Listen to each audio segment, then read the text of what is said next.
దొరికినా దొరకకపోయినా ఈ సేవకుని అవసరాన్ని తీర్చకపోయినా తుది శ్వాస వరకు నిన్నే సేవిస్తాను. తుది శ్వాస వరకు నేను నిన్నే ప్రకటిస్తాను.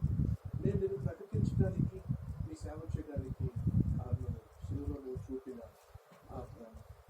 దాని కొరకే సేవ చేస్తాను. నీ దగ్గర నుంచి ఏమీ ఆశించకుండానే సేవ చేయడానికి నా జీవితాన్ని నీకు అంకితం చేసుకుంటాను.